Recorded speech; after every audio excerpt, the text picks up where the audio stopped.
Well, hello everybody out there and welcome to another random video. And today's video is going to be another review or tech review, whatever you might call it. In today's video, I want to review the micro stereo system MCR-B270D from Yamaha. Now, if you go to the Yamaha website, you will notice there are two different micro stereo systems. There is the 270D, and then there is also the 370D. And you probably wonder, hey, what's the difference? Well, the difference is basically just the look of the speakers. So the 270 version, that's the one where the speakers have this wooden panel look or fake wood look, whatever you might call it.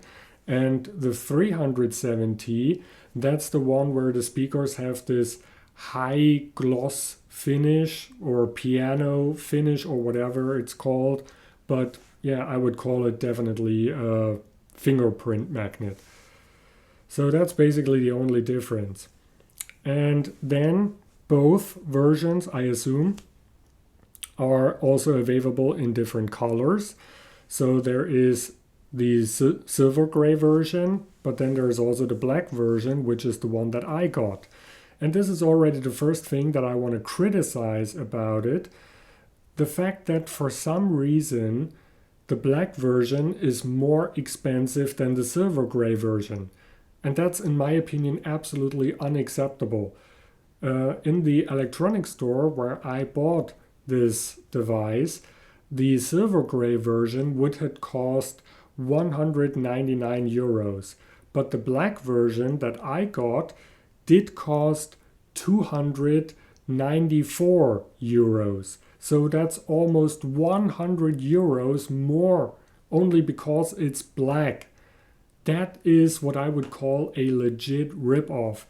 And the thing is, in the store, it didn't say anything about the black version being more expensive.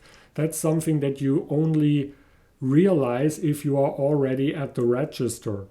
So that's unacceptable. So yeah, the speakers of this thing are definitely a lot smaller than you would expect from all the pictures. The height of the speakers is only 19 centimeters. So yeah, those speakers are basically smaller than an average beer bottle. But they do sound actually pretty good, and they have also a very strong and rich bass. So I couldn't really complain about the sound quality. It was pretty decent. Now, when we look at the back of the device, we have various different connections. Of course, you have the connections for the two speakers, and by the way, they are both 6 ohm speakers. But in case those speakers aren't good enough for you, there is also another connection where you can connect an additional subwoofer, so that's also pretty good.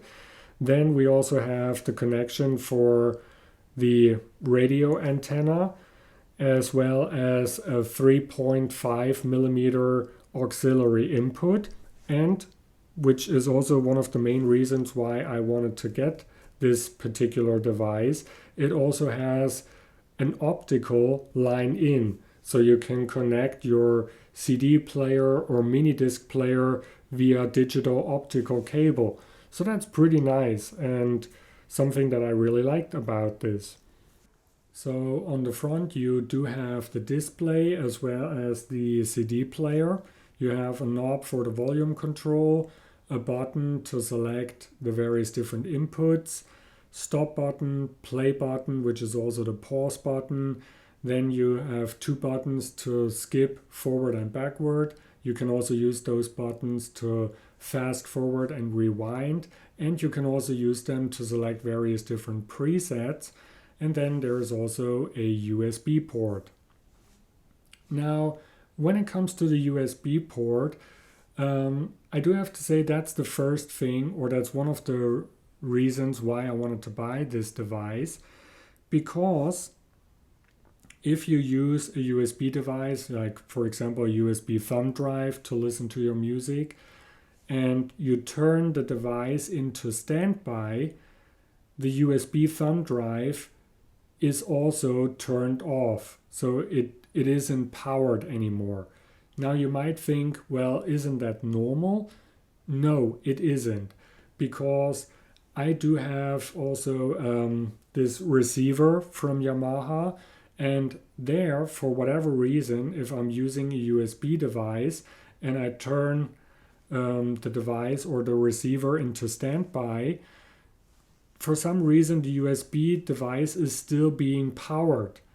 I don't know why. So for example, this USB thumb drive, it keeps flashing even though the device is turned off.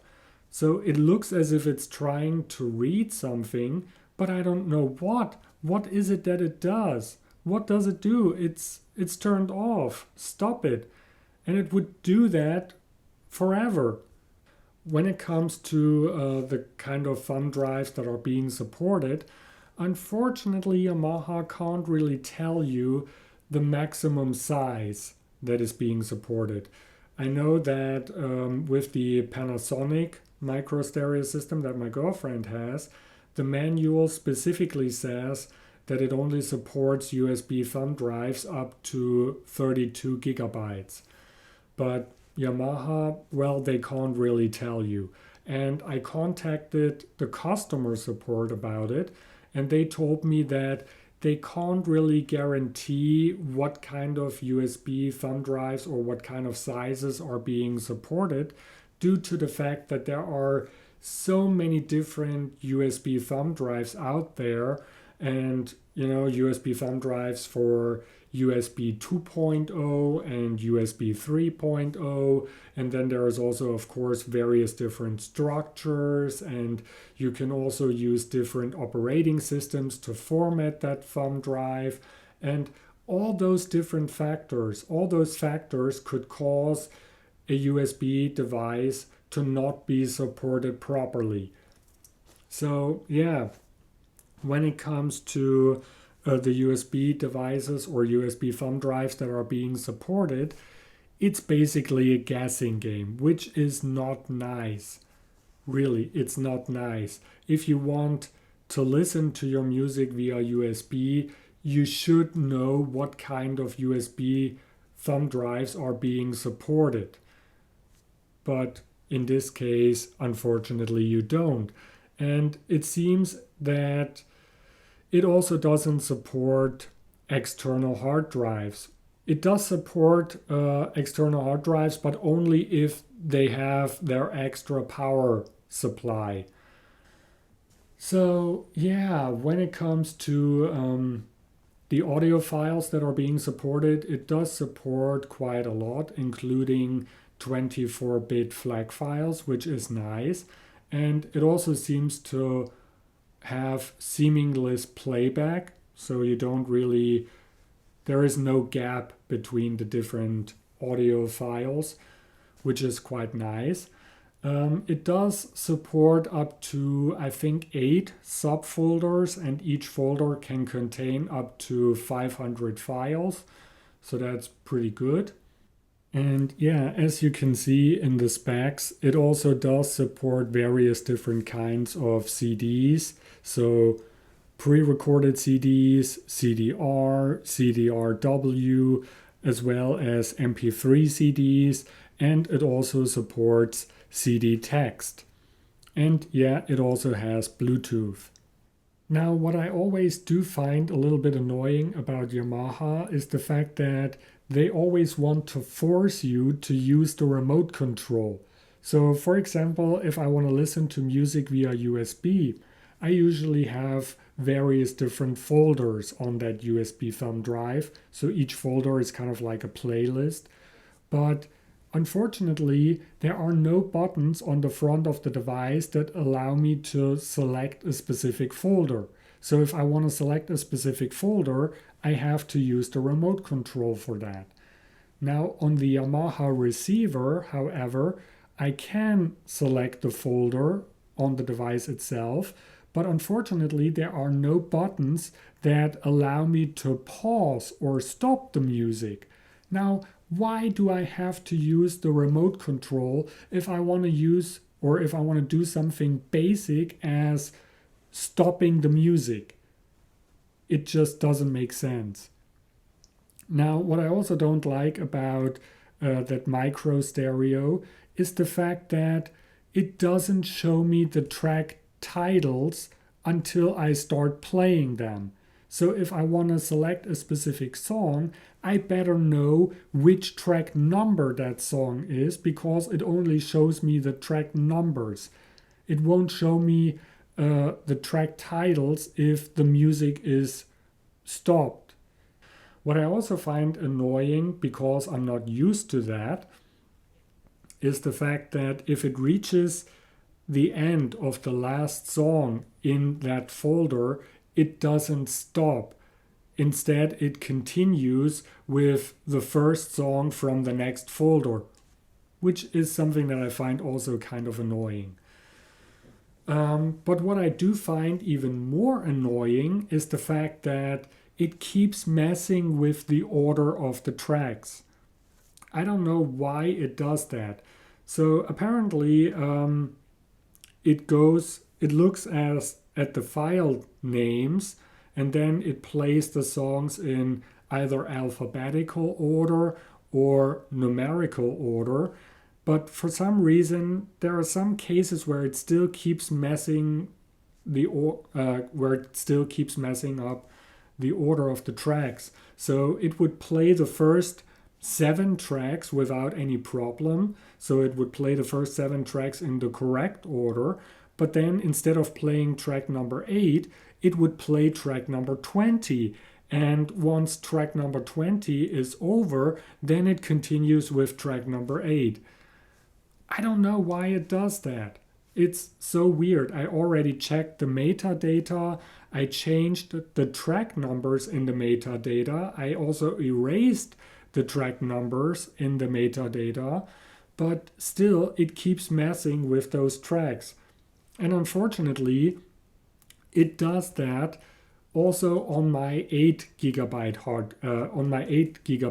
thumb drive. So it's not that I used a thumb drive that is too big. And it gets even more confusing and even weirder when it comes to the track titles. So, for example, here in this video or in this clip, you can see you can change the display so that it shows you the track number and the elapsed playtime instead of the title. And if you skip through the various different songs, it keeps messing with the track numbers. So what was that? Why did it skip to track 5? I don't know what caused that. So now this works. Okay, track 6. So now let's go to the next one. And there, it skipped track number 7, and now it's track 8. And the weird thing is, there again, it skipped 2 tracks. What is that? And for some reason, the crazy thing is, those track numbers don't even match with the actual tracks that are being played. So this isn't really track number 11 that is playing right now. So it makes absolutely no freaking sense whatsoever. And I do have to say, this is an absolute deal breaker. If you spend almost 300 euros on a device like this, you can expect that it works the way it should. But it doesn't. It's just too buggy or quirky, or I don't know what it is. And unfortunately, there also isn't some kind of a firmware update or whatever. So yeah, it's just the way it is. And it's just unacceptable. And I don't know why that is. And like I said, I have this problem with all USB thumb drives that I tried with. I tried this one from Intenso, which is a 32 gigabyte thumb drive, but I also have this one from Toshiba, which is a 8 gigabyte thumb drive, and those problems, they are on both thumb drives. So I don't know what exactly the problem is here. it's unacceptable. And yeah, that's also the reason why I'm going to return this. This and the fact that I don't want to be ripped off just because I bought the black version instead of the silver gray version. Now let's talk about some of the other features that this device has. So first of all, there are 3 different settings for the brightness of the display. And yeah, the third setting is really, really dark. And it's really nice if you want to listen to music while falling asleep. So if you have this thing in your bedroom or wherever, so it's really nice. Then you also have a sleep timer, so the device turns off automatically after 120 minutes or 90 minutes or 60 minutes or 30 minutes. And it's really weird that it counts down instead of up. But yeah, apparently that's the way it is. Then you can of course also change the bass and the treble. Then you can have a shuffle mode, so you can shuffle between the different folders or between the different songs. You can repeat one song, you can repeat a folder, you can repeat all the songs. So yeah, very basic standard stuff. Then you also have the options where you can change the balance and the auto turn off, and you can also change Bluetooth standby, and you can turn Bluetooth on and off. And another good and positive thing is the fact that I can actually fast forward and rewind digital songs, so like MP3 files and FLAC files and stuff like that. And you might think, well, isn't that the way it's supposed to be? Why is that something special? Yeah, for some reason, when it comes to my receiver from Yamaha, I can't fast forward and rewind. It just doesn't work, and I don't know why. I already made a firmware update, but it still didn't really solve that issue. So maybe I have to contact the customer service about that. But yeah, it's nice to see that this micro stereo can actually fast forward and rewind digital files. And another thing that I also want to mention is the remote control. For some reason, the battery compartment of this remote control is designed in such a weird way that it's pretty much impossible to fit my rechargeable analog batteries in there. I don't know why that is. I assume it's because the analog batteries are just a teeny tiny bit thicker than standard non-rechargeable batteries, and that really tiny difference in thickness is already enough to cause problems. I don't know why they decided to do that. It works perfectly fine with the other remote control of my Yamaha receiver, and that remote control looks pretty much identical. So I don't know why they decided to change something, but that's apparently the way it is. So yeah, what can I say about this device at the end of the day? Well, I do have to say it could have been a really good device, and I would have kept this device if the black version wouldn't be more expensive than the silver gray version, and B, if the playback via USB wouldn't be so incredibly buggy or quirky or whatever. It's just unacceptable, especially considering the price of almost 300 euros. So, yeah. Would I recommend this device? Well, if you're only listening to digital radio or CDs or something like that, well, then, yeah, it's a pretty good CD player. But other than that, if you want to listen to music via USB, the way I do, then I would say stay away from this device because it's just not worth it. Unless you don't have a problem that with the device messing up the order of the tracks. But otherwise, I would say stay away from this device, unfortunately. So yeah, that's it. Thanks for watching. I hope you liked this video. I hope it was informative. And go check out my channel. I have a lot of other different videos, mini disc videos, movie reviews, watch reviews, whatever. So just feel free, browse around. Maybe you will find something that you like. And thanks for watching, and I see you in the next one. Bye.